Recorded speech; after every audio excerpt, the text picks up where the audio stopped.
We've all felt that classic language learning frustration, haven't we? Oh, yeah. The words are there, you know, the grammar, sort of.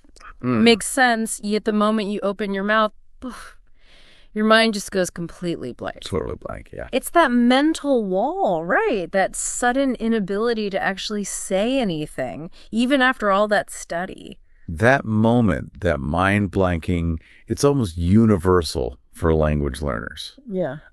And it often comes down to specific like mental habits, not really a lack of knowing stuff. Right.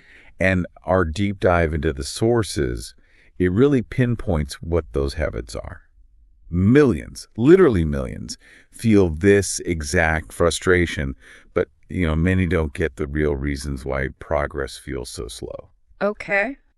So our mission today is to really equip you with some powerful strategies, stuff that's backed up, to fix them fast and actually unlock your English fluency. Love that. That's the mission. So let's just jump straight into it. The harsh truth, maybe?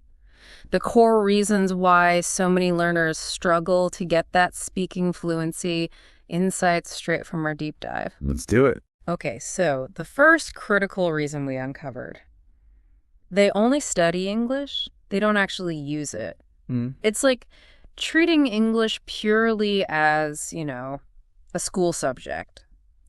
Memorizing rules, lists, but forgetting to actually apply it, like in real life. And that's such a key difference, isn't it? Because as our sources really hammer home, fluency isn't just about what you know in your head. Right. It's fundamentally about what you can do, what you can actually produce. Okay.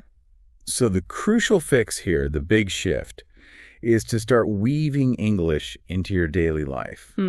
Actually speaking out loud, writing stuff, listening properly, reading with a purpose. It's about creating that immersive feeling, even if you're, stuck at home and not in London or New York. It's amazing how much those mental blocks affect what comes out. And maybe one of the biggest ones we found, the second major hurdle, is the fear of making mistakes. Oh, huge. Yeah. So many learners just freeze. They're terrified of sounding silly, worrying constantly about grammar or pronunciation or, what other people might think. It absolutely is paralyzing. But here's the interesting thing our sources show. Trying to be perfect, especially too early, it can actually slow you down. Really? Yeah. One study we looked at highlighted how learners who just kind of embraced making mistakes focused more on just communicating rather than perfect grammar. Yeah. Well, they got conversationally fluent much faster. Wow. So mistakes aren't the enemy here. They're actually your teachers. Seriously. Yeah. Fluency grows from having the courage to just speak, to try, even if you stumble a bit. And that fear, it often means people just avoid speaking. Right. Which brings us right to our third key finding from the sources. Just a plain lack of consistent speaking practice. You can't learn to swim by reading a book about swimming, can you? Oh, no. You got to get wet. Exactly. You have to jump in. It's the same with English. You could watch all the videos, fill in all the blanks. Yeah. But if you're not physically making the sounds, you're not training those mouth muscles. Precisely. Our sources really stress that this is a motor skill, like playing piano or riding a bike, not just thinking. It needs deliberate practice, just like physical training. Think about it. Our brains are amazing, right? Neuroplasticity. When you speak consistently, you're not just remembering words. You're building and strengthening the brain pathways for speaking quickly. So it's like paving a road in your brain. Kind of, yeah. And that needs daily, active speaking practice. Talk to yourself. Record your voice. Use apps. Find someone to chat with. Speaking is a muscle. You absolutely have to train it regularly. Okay, a fourth big challenge we saw pop up again and again in the deep dive is translating in your head. The translation trap. Yeah. So many learners do this. They think in their native language first, then they try to translate every single word into English before they speak. Right, word by word. Yeah. By word. Yeah, and it just creates this massive mental traffic jam, doesn't it? It totally slows you down, makes smooth conversation feel impossible. It creates a huge lag. So the practical solution here, based on what we learned, is you've got to train your brain to think directly in English. How do you even start doing that? Start simple. Really simple sentences. Look around your room, label things in English in your head or out loud. Narrate what you're doing, like a little voiceover for your own life. Like, I am picking up my mug. Exactly. I wake up, I get water, I check my phone. It sounds basic, maybe a bit weird at first, but this inner voice practice, it builds those direct connections, bypasses translation. Got it. Okay. And finally, the last big reason our sources pointed to, no clear system or routine. Yeah, the scattergun approach. Right. It's that old saying, random learning leads to random results. So many learners just bounce around, right? One app today, a YouTube video tomorrow, a bit of grammar book. No real direction, no structure. And what the sources really push for here is building a simple daily fluency routine. They give a concrete example that's surprisingly effective. Just 10 minutes listening, 10 minutes speaking, 10 minutes reviewing vocab, and maybe 5 minutes shadowing. Okay, that sounds manageable. It is. And it's powerful because it hits different skills consistently. It replaces that random flailing with focused, efficient practice every single day. Okay, so we've really dug into what holds people back, even touched on the brain science a bit.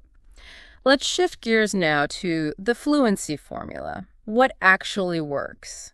These are like the 5 top tools that successful learners and polyglots use. Good stuff. Yeah. First up, and this one sounds really potent, shadowing. Shadowing. Yes. It's basically listening to a native speaker and then repeating what they say immediately after them. Like, you're their shadow. An echo, almost. Exactly, like an echo. And it's incredible because it trains your mouth, your ears, and your brain all at the same time. Your mouth learns the shapes. Your ears pick up the rhythm and intonation. The music of the language? Precisely. The melody, not just words. And it helps bypass that internal translation because you're linking listening directly to speaking. Any tips on how to actually do it? Yeah, definitely start with slower audio first. Don't try to shadow a fast news report right away. Repeat just one sentence at a time. And honestly, don't worry too much about making mistakes initially. Focus on getting the rhythm and the speed right. Okay, shadowing. Got it. That sounds super powerful. And it leads perfectly into the next tool, which you mentioned briefly, another potential game changer. Record yourself speaking. This one can feel a bit awkward. I bet. Listening to your own voice. It can be cringy. But seriously, the insights you get are gold. Hearing yourself makes you so aware of your pronunciation, your speed, where you hesitate, where you say, too much. Okay, so what should you record? Keep it simple. Talk about your day. Explain a video you just watched. Tell a basic story. Then, and this is key, listen back. Critically, but kindly. Identify 1 or 2 things to improve, then try recording it again. So it's like a feedback loop. Exactly. That self-correction loop is incredibly effective for making progress faster. Okay, this next one sounds intriguing. Building speaking islands. What on earth are speaking islands? Yeah, it's a great term. Speaking islands are basically small chunks of English phrases, little sentences that you can say naturally and automatically without even thinking. Like common phrases. Exactly. Things like, I'm not sure, but I think. Or, in my opinion. Maybe. Actually, I was just about to say, you know those little connectors and opinion givers. Okay. The goal is to memorize these, practice them, use them until they just flow out. Yeah. They become these reliable little spots you can jump to in a conversation, like pre-built bridges, Gives you thinking time, too. Okay, I see. Which connects really well to tool number 4, learning in chunks, not just individual words. It's so important. It's the difference between memorizing, say, got, went, gone in isolation. Right, the classic verb table. Versus learning actual phrases like, I went to the store yesterday, or I've gone there many times. Exactly. Because when you learn in these chunks, these collocations, you naturally start speaking faster. You sound more natural, too, because you're using the patterns native speakers actually use. Makes sense. Research suggests it dramatically improves how smoothly you speak because your brain isn't trying to stick individual words together like Lego bricks. It's grabbing whole, ready-made phrases. Building a library of useful bits. A library of functional, fluent expressions. Yep. Okay, and the final tool. Tool 5. Use English in your real life. This sounds simple, but maybe it's harder in practice. It's about integration, yeah. Yeah. Making English part of your everyday world, not just this separate study time thing you do for an hour. Right. Not just homework. Exactly. It's about true, practical immersion wherever you are. So little things. Change your phone language to English. Watch your favorite TV shows in English. Maybe start with English subtitles, then try without. Write your shopping list in English. Your to-do list. Tiny habits. Tiny, consistent habits. They weave English into the fabric of your life. It stops feeling like a chore and starts feeling like just another tool you use. You're creating your own little English bubble. Okay, fantastic. So those are the tools. Now for the grand finale. The practice blueprint, your daily routine to boost fluency.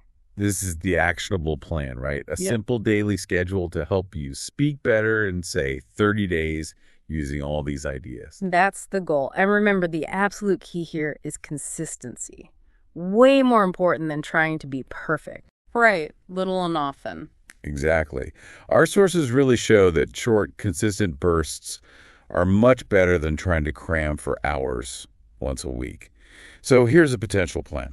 Okay. Lay it on us. Morning, 10 to 15 minutes, grab a short podcast clip, a YouTube video, something like that. Shadow it. Repeat each sentence out loud. Really try to mimic the speaker's tone, their rhythm. Got it. 15 minutes. Shadow. Afternoon, That helps? another 15 minutes. Talk to yourself. Seriously. Just narrate what you did today, what you're thinking. Record yourself doing it. Focus on simple, clear sentences. Don't try to be fancy. Okay. Talk and record. Evening. Maybe another 15 minutes. Review, say, 5 of those speaking islands we talked about. Make some new sentences using them. Then maybe watch one short video, this time with subtitles on, paying attention to how things are phrased. And finally, just write maybe 3 sentences about your day in English, just to get the writing practice in, too. Morning shadowing, afternoon talk record, evening review islands, watch and write. That feels doable. Totally doable. It hits speaking, listening, vocab, and a bit of writing, all in short, manageable chunks. So there you have it. We've covered a lot. You should now understand not just that your English fluency might feel stuck, but maybe why, down to those habits and thoughts. Mm-hmm. And crucially, you've got actionable, research-backed steps, a clear path you can actually start walking down. And please don't wait for the perfect time or until you feel ready. Mm-hmm. That time never really comes, does it? Huh. No, it doesn't. Start today. Just 10 minutes. Real speaking practice. You don't need a fancy classroom. You don't need flawless grammar right now. You just need to take action. This is your chance, really, to break through that barrier. And just imagine, right? Think about the connections, the opportunities that open up when you can actually, confidently let your English voice be heard. Who could you become as a fluent speaker? Connecting with people, sharing your ideas, just being understood. It's a pretty powerful thought to take away, isn't it?